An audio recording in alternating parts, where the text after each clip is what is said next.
Ki Wiryo menatap wajah bayi mungil itu. Bayi itu tersenyum, dan Ki Wiryo merasakan hatinya diremas suatu perasaan aneh. Takut, kagum, iba, dan janji. Mulai malam ini, ia berbisik, "Kau anakku." Ia mengangkat bayi itu ke dada, lalu menutupinya dengan kain lusuh. Bayi itu memejamkan mata, seakan mengerti. Dan tanpa sadar, air curug di belakang mereka berbisik pelan, "Banyu." Rumah panggung keluarga Ki Wiryo malam itu dipenuhi aroma kayu basah. Angin dari celah lantai membawa bau tanah dan air yang mengendap. Lampu minyak bergoyang lemah, menciptakan bayang-bayang yang seperti bergerak sendiri di dinding bambu. "Ras, cepat buka pintunya. Bapak mau masuk." "Iya pak, tunggu sebentar." Laras adalah anak dari Ki Wiryo yang sudah mulai memasuki usia remaja. Mereka hanya hidup berdua di rumah panggung itu, di mana semua urusan rumah Laras yang mengaturnya. Sedangkan ibunya Laras sudah meninggal cukup lama sejak Laras masih kecil dan belum mengerti apa itu arti kehidupan kematian. Setelah Laras membuka pintu rumahnya, dia tertegun sampai membuka mulutnya lebar karena melihat Ki Wiryo menggendong bayi mungil tanpa busana sama sekali itu. "Bayi siapa ini pak?" "Sudah, biarkan aku masuk dulu. Nanti aku ceritakan semuanya. Segera siapkan kain untuk bayi ini." "Iya pak," balas Laras dengan suara gagapnya. Di sudut ruangan, bayi itu ditidurkan dalam kain lusuh yang dulu milik Laras waktu masih kecil. Tubuh mungil itu tampak begitu tenang, hampir terlalu tenang. Tidak ada erangan, tidak ada cegukan. Bahkan nafasnya begitu pelan hingga Laras harus mendekat untuk memastikan ia masih hidup. Laras duduk di dekatnya, lutut terlipat, tangan menggantung ragu. "Bapak," gumamnya, "kenapa bayi ini tidak seperti bayi lain?" Ki Wiryo yang tengah memeras pakaian basah di ember kecil berhenti. Ia menatap putrinya. Matanya penuh bayang-bayang yang Laras tidak mengerti. "Bukan tidak seperti," kata Wiryo pelan, "hanya bukan seluruhnya manusia." Kata itu jatuh ke lantai dengan berat yang membuat Laras merinding. "Bukan seluruhnya manusia," ulang Laras dengan suara bergetar. Ki Wiryo duduk di sampingnya, perlahan, seperti seseorang yang telah terlalu letih, membawa rahasia terlalu lama. "Kau tadi dengar sendiri," katanya itu. "Air itu bergerak sebelum aku menyentuhnya. Dan ketika aku mendekat, rasanya seperti ada sesuatu yang mengenaliku." "Mengenali bapak?" "Tidak hanya aku," Ki Wiryo menghela nafas, "mengenali seluruh desa ini." Ia memandang bayi itu, lalu melanjutkan dengan suara nyaris berbisik. "Air membawa ingatan, Ras. Apapun yang jatuh ke dalamnya, ia simpan. Luka, kutukan, atau cinta yang tak selesai. Semuanya." Sejenak ruangan menjadi sunyi. Hanya bunyi hembusan angin dari sela dinding. Di luar, suara serangga malam seperti mendekat lalu menjauh, seperti sedang mengintip rumah itu. Laras menarik nafas gemetar. Jadi, bayi ini berasal dari apa yang terjadi puluhan tahun lalu? Tanyanya. "Tragedi penumbalan Raka dan Mira?" Ki Wiryo mengangguk perlahan. Wajahnya pucat diterangi lampu minyak. "Ku tidak tahu apa yang ia bawa," katanya. "Tapi aku tahu satu hal. Dia tidak boleh diketahui asal-usul lahirnya. Belum." Laras menelengkan kepala. "Kenapa?" Ki Wiryo menatapnya tajam. Terlalu tajam hingga Laras menelan ludah. "Karena dia lahir dari suatu kesepakatan." Kesepakatan? "Iya," kata Ki Wiryo perlahan. "Dan sebuah kesepakatan yang menahan akan murka dari air curug ini." Malam semakin larut. Laras memutuskan tidur di sebelah bayi itu. Meski perasaan aneh terus menggelitik di belakang kepalanya, seperti ada yang memperhatikannya. Tepat sebelum ia terlelap, sebuah suara halus terdengar. Bukan suara manusia, bukan suara angin. seperti suara air menetes, tetapi bukan dari atap. Suara yang datang dari bayi itu. Bu, Laras membeku. Jantungnya berdetak cepat. Ia menatap bayi itu, terpaku. Bayi itu tidak membuka mata, namun bibirnya bergerak. Ibu, lampu minyak berkedip. Udara di dalam ruangan berubah lebih dingin. Laras mendekat, berbisik. Kau bilang apa? Bayi itu menarik nafas panjang. Bukan nafas bayi, tapi seperti seseorang yang baru muncul dari dalam air. Dan tiba-tiba, pling, pling, pling, butiran air jatuh dari udara. Dari langit-langit? Tidak, dari ketiadaan. Butiran kecil itu jatuh ke lantai, tepat di samping bayi itu, membentuk lingkaran kecil berkilau. Laras tersentak, mundur memegangi mulut dengan tangan. Ketika ia kembali menatap bayi itu, sesuatu terjadi yang membuat darahnya serasa membeku. Air itu mengalir ke arah bayi, mendekat, mengelilinginya. Dan suara yang tadi samar kini terdengar jelas di telinga Laras. Suara perempuan, lembut namun kelam. Anakku, kau pulang? Lampu minyak padam seketika. Laras, suara Ki Wiryo membangunkan Laras dari kegelapan. Lampu minyak kembali menyala, entah kapan. Laras lalu membuka mata, nafasnya memburu. Ia melihat sekeliling mencari tetesan air tadi, namun lantai sudah kering. Pak, Bapak tadi dengar suara itu? Tanya Laras ketakutan. Ki Wiryo terdiam sesaat, mencoba menelaah dari pertanyaan dari Laras. Lalu ia duduk, memegang bahu putrinya. Suara apa? Suara perempuan, dari air. Ia bilang, anakku, kau pulang? Pak, Bapak tidak dengar, Pak. Ki Wiryo memandang lampu minyak yang berdenyut pelan. Ekspresinya berubah, bukan tidak percaya, tapi seperti seseorang yang sudah lama menunggu hal ini terjadi. Laras, katanya pelan, ada hal yang tidak bisa didengar semua orang. Apa maksud Bapak? Air memilih sendiri kepada siapa ia berbicara. Ki Wiryo berdiri dan menghela nafas panjang, seperti seseorang yang paling tidak ingin mengatakannya. Kau harus tahu, katanya. Sejak kau kecil, air selalu lembut padamu. Laras memandang ayahnya bingung, takut, tidak siap menerima kenyataan apapun. Apa itu berarti aku juga? Ki Wiryo menggeleng cepat sebelum Laras menyelesaikan kalimat itu. Kau manusia, Ras, tapi ibumu Saraswati. Saraswati, dia punya mata yang melihat lebih jauh dari kebanyakan orang. Laras terdiam, menunggu kelanjutan. Dan ketika Ki Wiryo melanjutkan, nadanya seolah mengurai luka lama.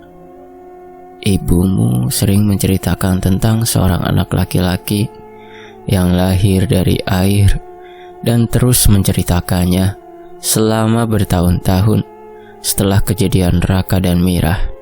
Ia bilang padaku, jika suatu hari anak itu datang, jangan biarkan dia merasa sendirian. Laras menegang. Bapak jangan bilang kalau ini sudah ditunggu sejak lama. Ki Wiryo menatap bayi itu. Cahaya lampu membuat kulit bayi itu tampak sedikit berpendar. Sepertinya begitu, katanya pelan. Bayi itu tiba-tiba membuka mata. Mata yang berwarna bening, bukan biru, bukan abu-abu, benar-benar bening, seperti mata air. Ia menatap Laras, langsung dan tanpa kedip. Laras membeku, ada sesuatu yang turun dari tenggorokannya ke perut. Rasa takut yang tidak sepenuhnya takut, rasa iba yang tidak sepenuhnya iba.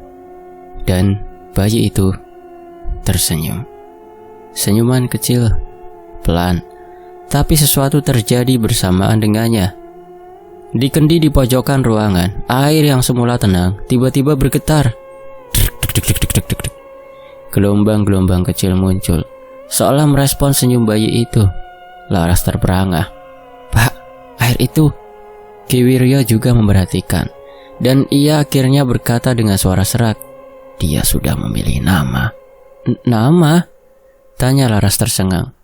Ki Wiryo berjongkok menatap bayi itu dengan hormat, seperti seseorang yang tidak sekedar menatap bayi, melainkan menatap sesuatu jauh lebih tua dari usianya. "Banyu," kata Wiryo. "Namamu adalah Banyu." Bayi itu berkedip, lalu suara seperti gemericik air terdengar pelan dari arah kendi, seolah air mengiyakan. Pagi menjelang dengan lambat, seolah matahari pun ragu untuk bangkit dan melihat apa yang terjadi malam sebelumnya. Kabut masih menggantung rendah, menutupi halaman rumah seperti selimut yang terlalu berat untuk diangkat. Laras membuka pintu perlahan, sementara Banyu tertidur dalam gendongannya. Angin dingin masuk, tetapi ada sesuatu yang lain menyertainya. Aroma segar air terjun, meski curug masih jauh di balik pepohonan. Di ambang pintu, Laras melihatnya. Genangan air yang tadi malam berbentuk telapak tangan kecil, kini telah berubah lagi. Bentuknya memanjang, berliku, seolah mengikuti jejak seseorang yang melangkah menuju hutan di belakang rumah. "Apa itu?" Laras berbisik. Ki Wiryo berdiri di belakangnya. Ia tidak terkejut, tidak juga takut, lebih tepatnya pasrah. "Itu bukan jejak manusia," katanya pelan, "tapi jejak sesuatu yang pernah menjadi manusia." Laras menggenggam Banyu lebih erat. Bayi itu bergerak sedikit, seperti merespon sesuatu yang Laras sendiri tak bisa dengar. "Pak, kita harus apa?" tanya Laras.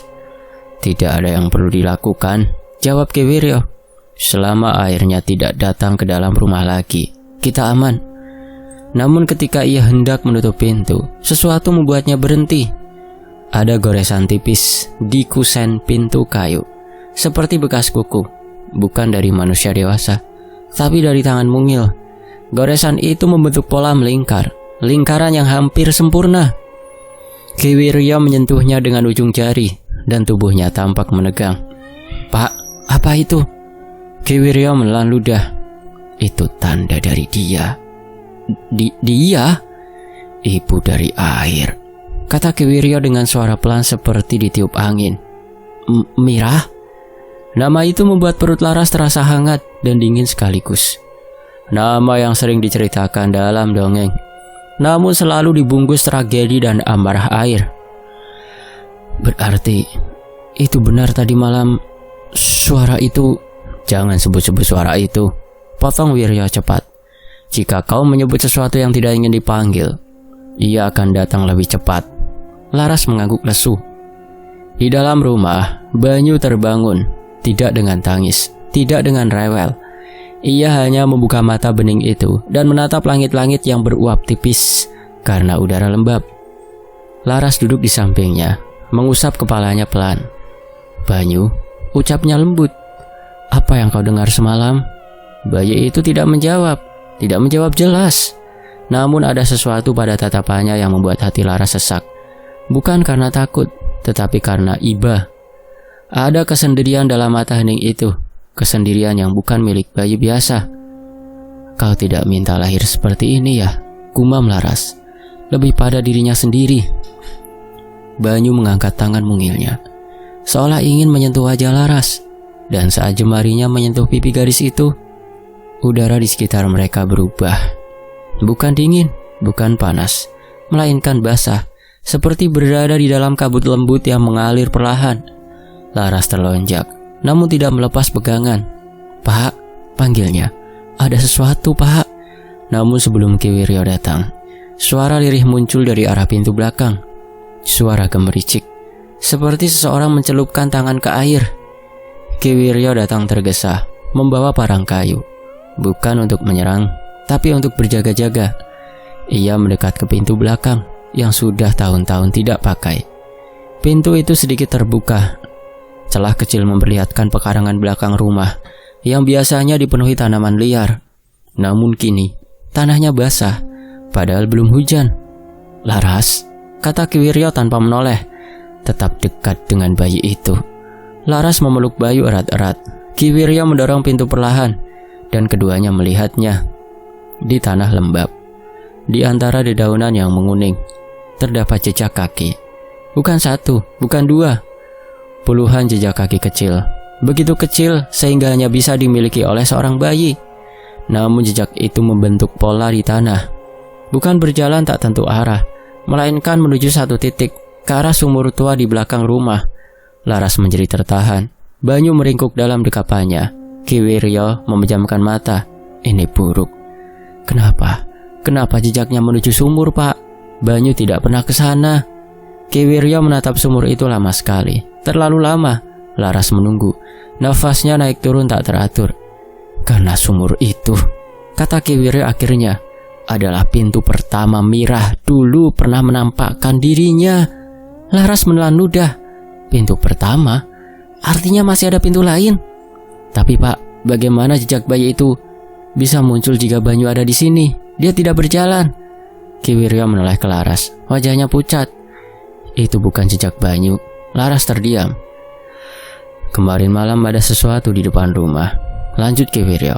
Dan pagi ini ia datang ke sumur. Untuk apa, Pak? Untuk pertama kalinya hari itu Ki Wiryo tidak menjawab. Bukan karena tidak tahu, melainkan karena ia tahu, terlalu tahu, dan tidak ingin mengatakannya. Diamnya adalah pengakuan yang paling menakutkan. Ketika keduanya kembali masuk ke dalam rumah, Banyu sudah tidak menangis, tidak juga rewel. Ia memandang mereka dengan mata bening yang diam. Dan ketika Laras duduk di sampingnya, bayi itu menggerakkan bibirnya. Tidak ada suara, namun Laras mengerti apa yang ia ucapkan. Satu kata, Ibu. Laras tersentak. Ki Wiryo mundur selangkah. Lalu dari bawah lantai kayu terdengar gemericik air. Pelan manis, namun mengancam. Seolah sesuatu sedang merayap naik menuju mereka, menuju Banyu. Gemericik itu datang dari bawah lantai, seperti air yang mengalir perlahan menembus sela kayu tua. Suaranya lembut, hampir mirip suara orang yang sedang menggumamkan kidung yang menyayat hati. Ratri senyaruri tidam datan posiro kendaku semua tansah ngebai jroning nono. Namun nadanya keliru, terlalu lambat, terlalu dingin, terlalu menyimpan rindu yang sangat dalam. Laras menahan nafas. Pak, suaranya pecah. Ada yang naik ke atas. Ki Wiryo berdiri paling depan. Ia tidak mengambil parang kayu lagi. Senjata, apapun tidak akan berguna. Ia hanya berdiri tegak, menatap lantai seolah menunggu sesuatu muncul dari kegelapan di bawah sana. Laras, katanya tanpa menoleh. Pegang Banyu. Apapun yang terjadi, jangan lepaskan dia. Laras mengangguk cepat. Meski tubuhnya gemetar hebat, ia memeluk bayi itu, menempelkan kepalanya di dada, berusaha meredam segala suara yang bisa didengar bocah itu. Namun, Banyu justru tenang. Terlalu tenang. Seperti seseorang yang mendengar sesuatu yang familiar. Sesuatu yang dirindukan. Gemericik berubah menjadi tirai suara tipis. Seperti tetesan air yang menggesek cawan logam. Lantai kayu bergetar perlahan. Kemudian, tek, satu tetes muncul di sela papan. Lalu 2, lalu 10. Air yang merembes itu bukan air biasa. Warnanya jernih, namun terasa lebih berat, seperti mengandung bayangan. Air itu mengalir menuju kaki Ki Wiryo. Ia tidak bergerak. Pak, peganganku takut lepas kalau airnya naik, seru Laras. Tenang, jawab Ki Wiryo. Selama dia belum memanggil nama kita aman. Laras memejamkan mata kuat-kuat. Namun ia salah. Karena suara itu justru mengucap sesuatu. Dan bukan nama mereka, melainkan nama bayi di pangkuannya. Banyu. Suara perempuan, lembut, dalam, penuh kasih. Namun kasih yang datang dari gelap. Banyu membuka mata, tersenyum. Laras sambil menjatuhkannya. Pak, dia tersenyum, jeritnya. Ki Wiryo memaki dalam hati. Ia melakukan hal yang tidak pernah ia bayangkan akan dilakukan. Ia mengangkat kaki dan menginjak genangan air itu. Tapi air itu tidak berpengaruh, tidak terhambat, tidak takut. Ia justru menyebar lebih luas, mengitari kaki Wiryo seperti ular kecil yang ramah. Dan kemudian dari sela lantai muncul sesuatu. Bukan bentuk tubuh, bukan wajah, hanya bayangan. Siluet hitam kebiruan yang tampak seperti rambut panjang bergerak dalam air. Bayangan itu melayang pelan, menempel di bawah papan lantai, membentuk garis-garis seperti tangan yang mencoba meraih. Banyu. Suara itu datang lagi. Kali ini lebih dekat, lebih nyata. Laras menjadi tertahan, mundur sambil memeluk Banyu erat-erat.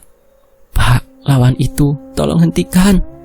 "Tidak ada yang bisa dihentikan dari air," teriak Ki Wiryo, bukan marah pada Laras, tapi pada dirinya sendiri, pada masa lalu yang memburunya kembali. Bayangan itu naik sedikit lagi. Laras bisa melihatnya jelas. Rambut panjang melayang, jari-jari yang lentik namun pucat, dan sayup-sayup. Wajah kabur seorang perempuan yang pernah hidup dan kini menjadi sesuatu lain. "Mirah," desis Ki Wiryo. Nama itu membuat bayangan di lantai berhenti. Air dari bawah papan bergetar sebentar. Seperti mengenali panggilan itu, Laras menelan ludah. "Pak, itu benar dia." Ki Wiryo menutup matanya. Itu bayangannya, bukan arwahnya. Arwah Mirah sudah larut di air. Yang tersisa hanya janji dan dendam. Bayangan itu bergerak lagi, lambat namun pasti. Tangan-tangan air merayap ke arah kaki Laras dan Banyu. "Tidak!" Laras menjauh, tapi lantai terus ditelan air. "Pak, apa dia mau mengambil Banyu?" Ki Wiryo mengambil keputusan cepat. "Laras, dengarkan aku baik-baik. Apapun yang terjadi, jangan biarkan air itu menyentuh kulitnya langsung." Laras menggigit bibirnya. "Tapi Pak, airnya datang dari bawah semua." "Naik ke tempat tidur itu, cepat!" Laras meloncat ke dipan kayu tempat ibu mereka dulu meletakkan sesaji. Lantai di bawahnya terbuat dari kayu yang lebih tebal. Bukan lantai rumah utama yang sudah termakan usia. Air di sekitar melambat sejenak, seolah ragu. "Pak, kenapa berhenti?" tanya Laras hati-hati. Ki Wiryo menatap air itu tajam. "Karena dipan itu milik ibumu." Laras terhenyak. "Saraswati?" "Iya." "Kenapa tempat tidur ini menghentikan air?" Ki Wiryo menarik nafas panjang, seolah membuka luka lama yang akhirnya harus disentuh. "Karena ibumu dulu pernah menjadi penjaga air sementara," katanya. "Ibumu membuat kesepakatan dengan ibu penjaga curug." Laras terpaku. "Kesepakatan apa?" Ki Wiryo menatap bayi dalam gendongan Laras. Dan untuk pertama kalinya sejak Banyu ditemukan, suara Ki Wiryo pecah. "Kesepakatan untuk mengabulkan satu permintaan," katanya. "Ibumu mendapat sebuah anugerah dari ibu penjaga curug, dan dia meminta penundaan akan sebuah kemarahan yang bisa membinasakan desa." Laras menutup mulut. "Lalu apa yang diberikan oleh ibu agar permintaannya dikabulkan, Pak?" "Yang diberikan oleh ibumu adalah dengan menukarkan nyawanya demi keselamatan warga desa dari amarah dan kutukan yang sudah disumpahkan oleh orang yang menjadi tumbal. Akan tetapi ibumu adalah seorang yang dipilih oleh air. Maka ibu penjaga curug hanya mengambil separuh jiwa ibumu dan mengambil separuh jiwa dari orang yang ditumbalkan untuk melahirkan seorang bayi." Laras terpaku. "Jadi ibu menunggu akan kelahiran Banyu?" Wiryo mengangguk, matanya berkaca-kaca. "Iya, ibumu sudah menunggu akan kelahiran bayi ini. Akan tetapi waktu itu tak kunjung dia temui hingga ajal menjemputnya." Laras terpaku, menggenggam Banyu begitu erat hingga bayi itu mengerjap.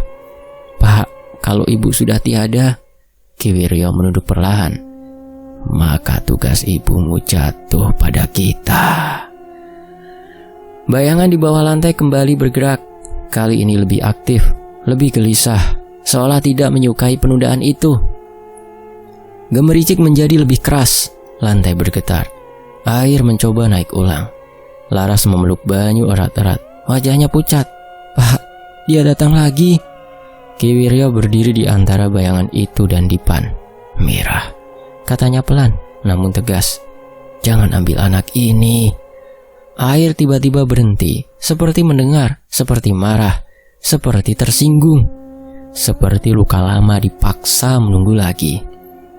Laras memejamkan mata, dan tepat ketika bayangan itu mulai menarik diri, Banyu mengeluarkan suara kecil. Bukan tangis, bukan gumaman, tetapi seperti suara air menyentuh batu, dan bayangan itu membeku. Kamar menjadi dingin, sangat dingin. Udara mengembun di nafas mereka. Bayi itu menatap lantai, menatap air, menatap bayangan itu. Dan untuk pertama kalinya, ia mengucapkan kata lain selain ibu. Pergi. Air berhenti. Bayangan merah bergetar. Lalu perlahan menyingkir kembali ke celah lantai, seolah patuh pada suara bayi itu, seolah air tunduk padanya. Ketika bayangan benar-benar hilang, ketika gemericik berhenti, Wiryo jatuh terduduk, nafasnya tersengal. Pak, apa barusan? Banyu bisa bicara? Ki Wiryo tidak menjawab. Ia menutup wajahnya dengan kedua tangan. Banyu? Gumam Laras menatap bayi itu ngeri sekaligus takjub. Kau menyuruh air untuk pergi? Bayi itu menggerak-gerakkan tangan mungilnya pelan, seolah tidak mengerti apa yang baru saja ia lakukan. Namun Laras tahu, Ki Wiryo tahu, air tahu. Banyu bukan sekedar lahir dari air. Banyu bisa memerintahnya, dan itu lebih mengerikan dibanding apapun. Malam merayap kembali ke rumah itu seperti kabut yang memiliki kesadarannya sendiri. Angin dari bukit turun perlahan-lahan, membawa aroma basah tanah dan sedikit wangi bunga liar yang terbawa dari jurang. Namun semua itu terasa tertahan di ambang pintu, seolah takut memasuki rumah yang baru saja diguncang oleh sesuatu yang bukan dari dunia manusia. Laras belum beranjak dari tempat tidur. Ia masih menggenggam Banyu erat. Seakan-akan bayi itu akan menghilang bila dirinya berkedip sedikit saja. Bayi itu sudah tidur lagi, tetapi tidur yang terlalu sunyi, terlalu patuh, terlalu menyerupai ketenangan air yang dalam. Ki Wiryo duduk bersandar pada tiang rumah. Nafasnya perlahan kembali stabil, tetapi wajahnya pucat, seolah baru kembali dari tempat yang jauh lebih gelap daripada malam itu sendiri. Pak, Laras memecah keheningan dengan suara yang hampir tidak terdengar.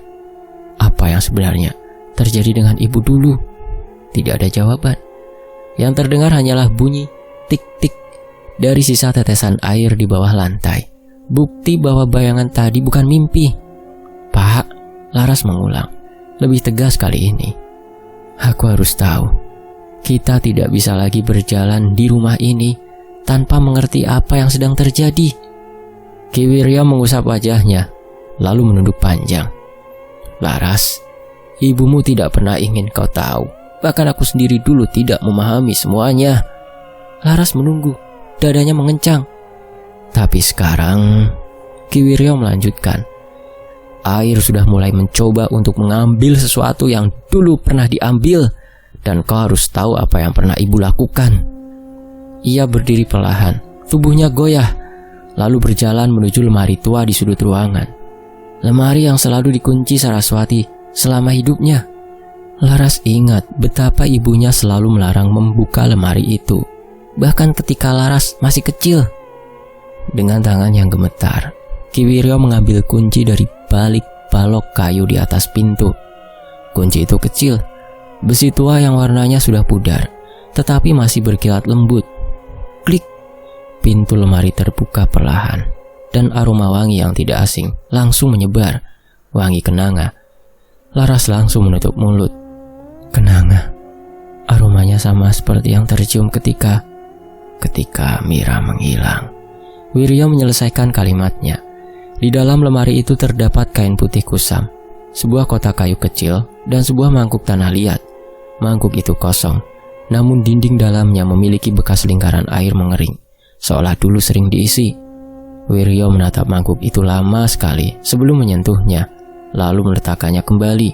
Kemudian dia mengangkat kotak kayu kecil. Laras memandang kotak kayu itu. Apa itu? Ki Wiryo membuka kotak tersebut. Di dalamnya terdapat banyak sekali sebuah sobekan semacam kertas. Akan tetapi sobekan itu berupa kulit pohon yang sayat dasarnya agar dapat ditulis. Dan secari kain putih kusam bertuliskan tulisan halus. Akan kembali saat yang lahir memilih dunia mana yang ingin ia dengar.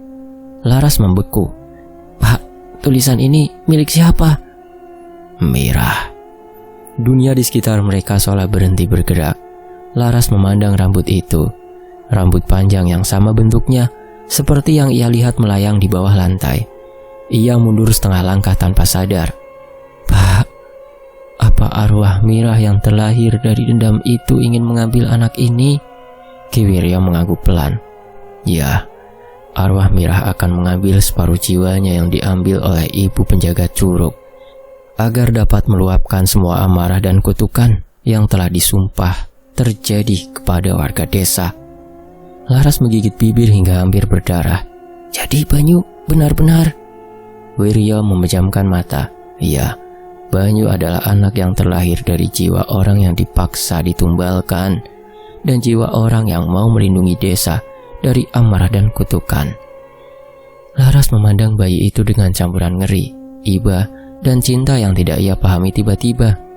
Kenapa ibu mau mengorbankan semua itu?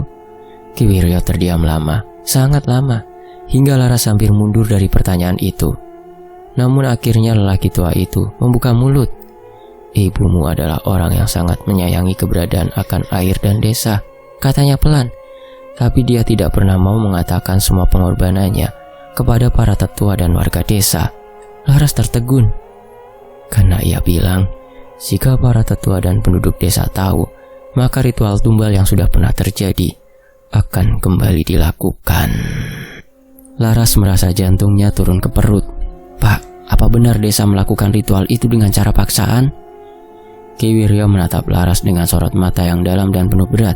Iya, Ras. Semua warga desa hanya memikirkan akan kemakmuran desa dengan cara apapun, walau harus menumbalkan nyawa manusia. Kata itu membuat ruangan menjadi lebih dingin.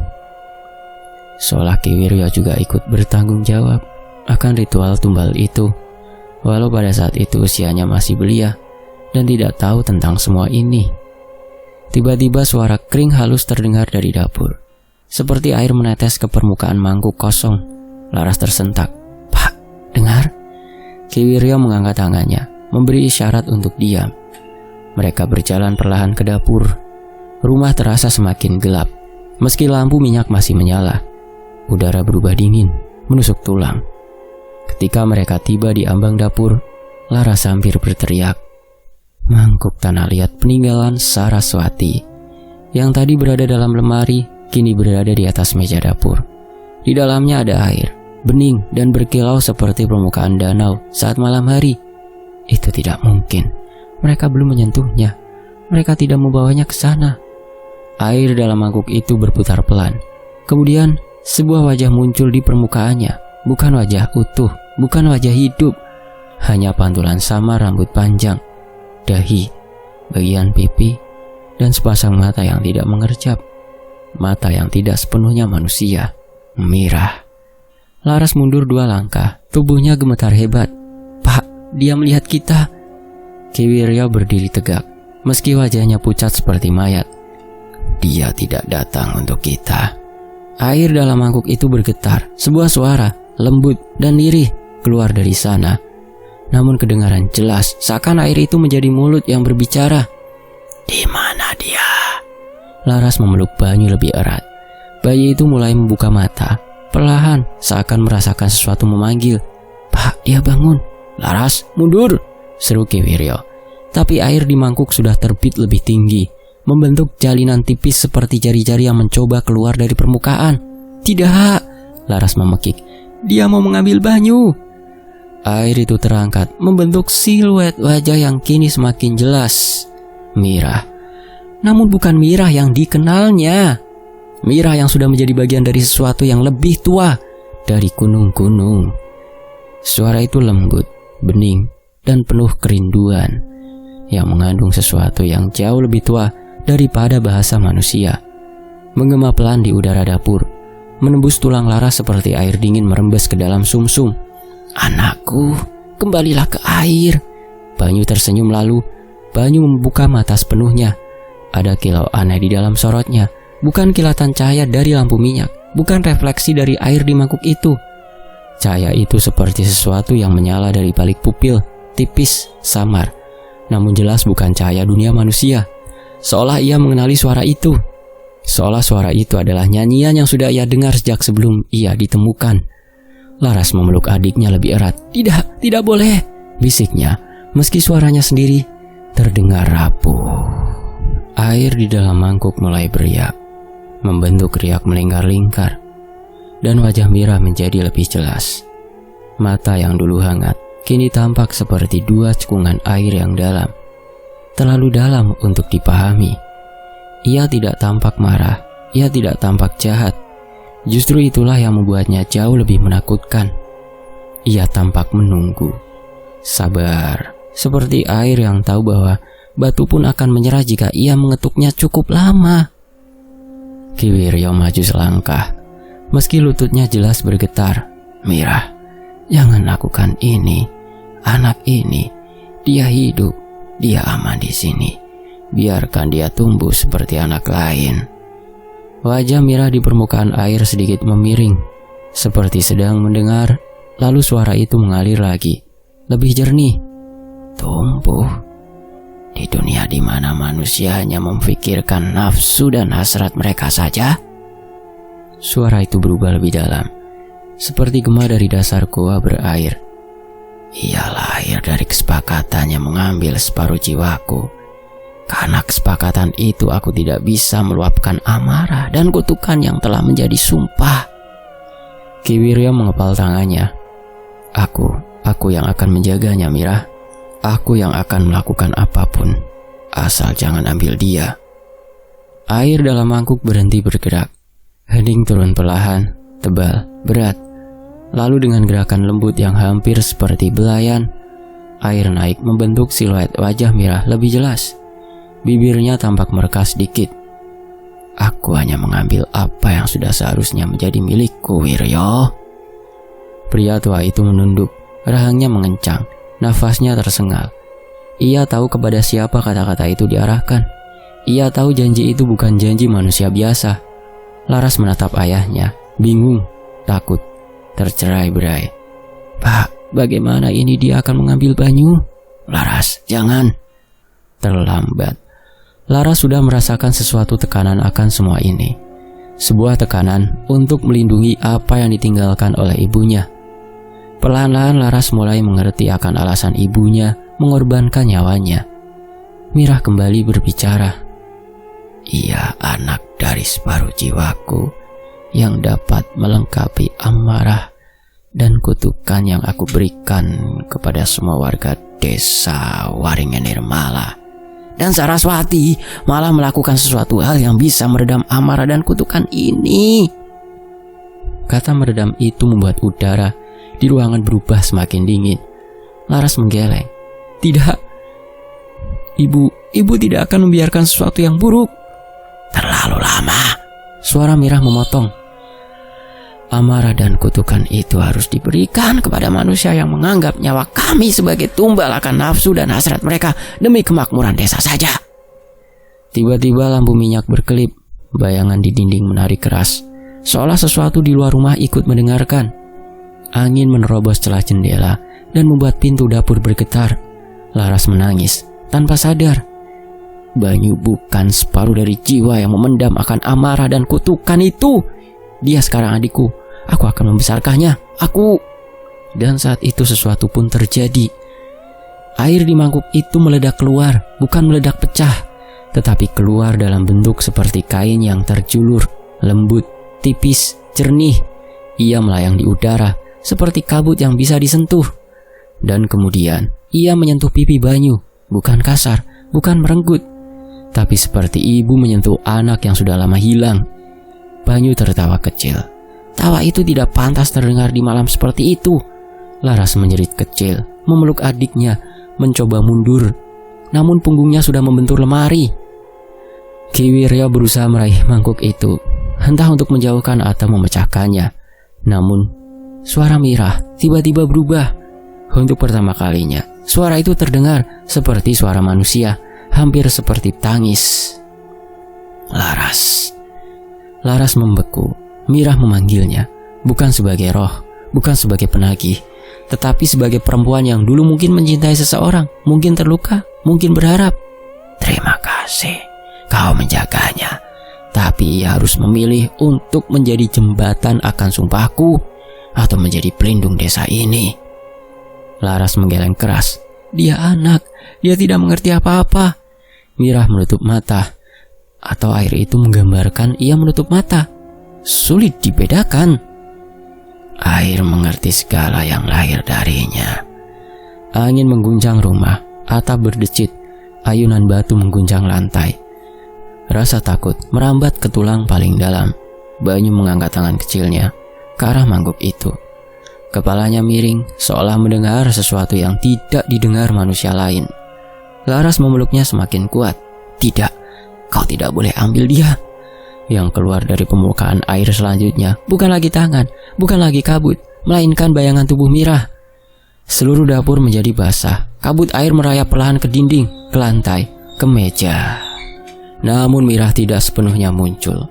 Ia hanya tampak dari pinggang ke atas, seolah sisa tubuhnya masih berada di dunia yang berbeda. Rambutnya menjuntai ke bawah, seolah bergerak dalam air.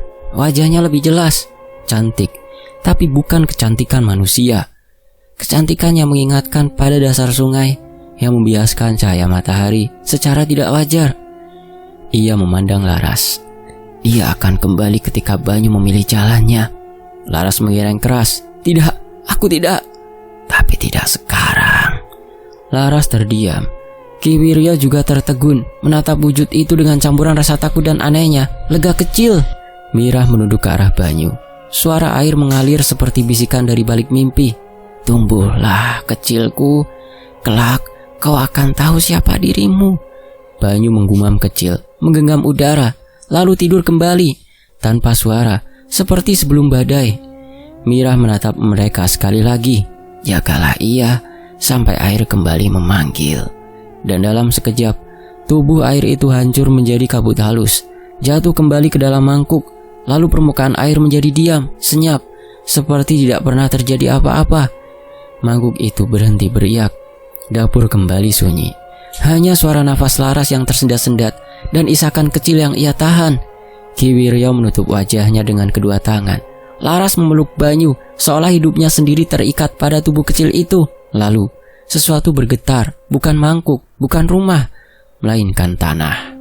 Getaran kecil, pelan, sangat singkat, namun cukup untuk membuat dedaunan di luar rumah bergerisik bersamaan. Ki Wiryo membuka mata. Ngeri yang sangat dalam muncul di wajahnya. Laras, suaranya nyaris berbisik. Jika Mirah sudah muncul, itu artinya... Laras menegakkan tubuh, masih memeluk Banyu yang tertidur. Artinya apa, Pak? Ki Wiryo menatap ke arah bukit, ke arah curug, ke arah air yang mungkin malam itu sedang menahan diri dari bangkit seluruhnya. Suaranya pecah. Air, sebentar lagi akan menagih yang tertunda. Sumpah dari mereka yang pernah diucapkan akan menjadi kenyataan. Bersambung. Nantikan bagian berikutnya hanya di Fakta Sejarah. Terima kasih Bang Manu penulisnya, dan terima kasih buat teman-teman yang sudah menyimak di bagian ketiga ini. Sampai jumpa di bagian 4 hanya di Fakta Sejarah. Wassalamualaikum.